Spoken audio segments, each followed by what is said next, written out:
sorry? You don't even recognize this team, do you?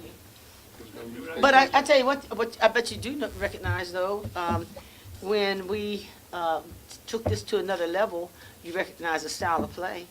You recognize that. So while the names may change and the faces may change, the style and what we're doing remains the same. I think that what you saw is not a ghost of the spirit.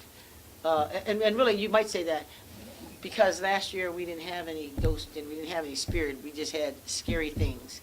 This year, I think that what you saw is, it was remnants of a championship team. You know what that looks like. I recall last year when I spoke to you outside the locker room, the chaplain, I said, this is the worst I've ever seen the Vivian team play. If you agree. Speak up and say it loud so they can hear it too. He made a statement that he said that this is the worst he'd ever seen Vivian Stringer team play. And you were right. Absolutely. And I said, yes. Right? Didn't I? Okay. So, I mean, it is what it is. And I thank God that he allowed me to live to see another day. That, you can work with young people that are talented, that work hard, and have a big goal, an objective. And that makes a world of difference. It was very scary last year. I had never seen anything like that before. And so that's over. I don't want to think about it.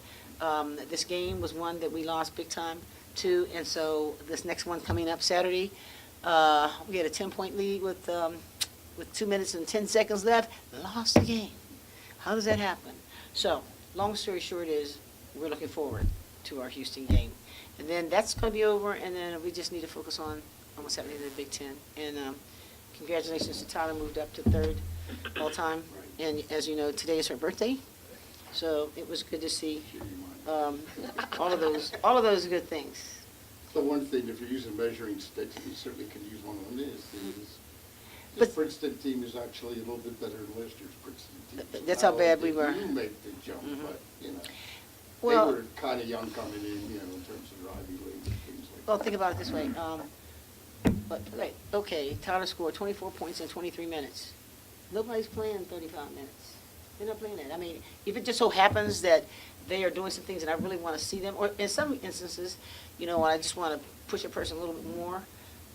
But really the idea is that we want everybody to play. But Princeton is so dangerous that I knew that they could drop a couple threes, we make a couple mistakes, and then next thing you know, we don't need to be in a game for our lives. The score needed to reflect that we were in control the whole time. One of the things that I was hoping that we didn't have to do is that I was hoping, but I thought we were sluggish. The mistakes that were made early, they were just uncalled for, unforced errors. And so I would have preferred to continue to play the 55, the defense. We played it for a bit, and then we switched it up and played zone, which we can do that, and that's the good thing about it. But I don't want to have to do that because we're not stepping it up the way that we need to. But I guess when you consider the number of games that we've played, we just take a break, do what we need to do, and win in the fashion that makes us feel good. And that's what happened today. Tyler, when we go down the pecking order now, it's Wicks, it's Kathy, it's you. When you came, you're going to have a great career. Well, it's Vivian, she's pretty a great career. But to be mentioned now in the same breath with those two, what does that mean?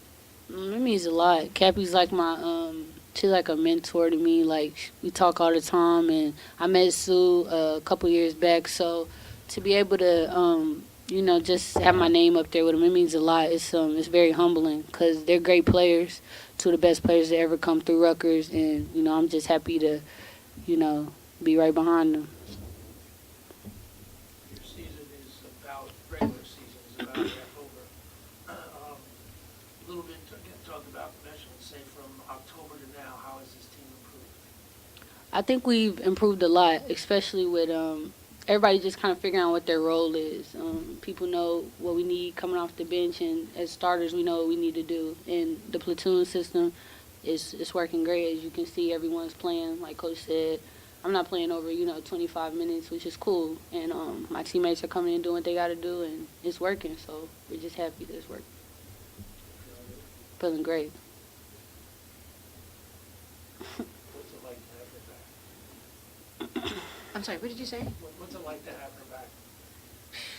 her back? You know what? First of all, I really mean this. I have been grateful, and I've prayed and been grateful to see her smile, just to see her as a healthy being. That's the most beautiful thing that I can think of. And I think that that whole incident was one that teaches you to appreciate life every day and appreciate the opportunities that we have to play. And it was hurtful for me to watch her sit on the sideline, beyond the terrible situation we had, losing leadership and the ability to score. But she's a happy-go-lucky person. I mean, she's happy, the team's happy, that she's able to, and I have to push her really hard because I know that when I push her, everybody else is thinking, oh, okay, well, if she won't put up with this from that person, then everybody else steps to it. And yet consider that we have a lot of transfers, and everybody's fit in, but it's because of Tyler's leadership, the way she has spoken up, and the positions that she's taken, that it's a great relief. But here's what happens with this. In that she is showing that kind of leadership, then I have to feel good about next year. You know, because even though she will not be here, they will know what it's like, you know, to step up and be a leader. And we've been missing that for the last 3 or 4 years. Really, we have. So it'd be good. You haven't had many seasons like last year. You look like you're on track to have at least a very good season. How different is it for you as the coach to know that the rest of the year what you have, as opposed to this time a year ago when it got blown out for Princeton? You know, when it got to the point at the Princeton game that it got to the point where I just crossed my legs. And I thought, you know what, they are blowing us out, and there's nothing you can do about it. Now I know what it feels like when somebody just beats the crap out of you, you know, and there's nothing you can do, and that's the only thing I could do. I mean, she had an excellent team, and she has a real fine team now, you know, but we are focusing, we're spending a lot more time on the things that we need to do better. For example, we continue to work on the execution, the offensive execution of the things that we need to do, that we need to understand, and that's a pleasure. Because why are we doing that? Because we can be better. We can't help what they do. You know, we're going to focus on the defensive side of it, but this is real much different. And we start practice the day after Christmas. We'll be anxious to do that. We know that the Big Ten is coming fully loaded, and that becomes a great test. But I don't have a fear or nervousness about that, simply because we've played some of the best competition in the country, with Virginia and NC State, and with Washington. You know, so we know, we have a sense of it's the styles of plays. So it's not going to be easy, and we know that, because the Big Ten comes big, they're well prepared, and they execute very well. But I have a feeling that each time that we practice, or better still, each game that we play, we continue to learn something from that. So we'll get better. We'll learn something from the Houston game, too. Looking at the Big Ten schedule, it's tough, but I know you guys just looked at the next game, last week. I know We you looked at do. the trends, and the bigger challenges come sort of at the end. It kind of reminds me of the 07 year a little bit, where you get a chance to kind of get the chemistry and everything working, so that you have to play those really big guys. You should be at your absolute best at that point. No, you're If it all exactly, comes together. you're right.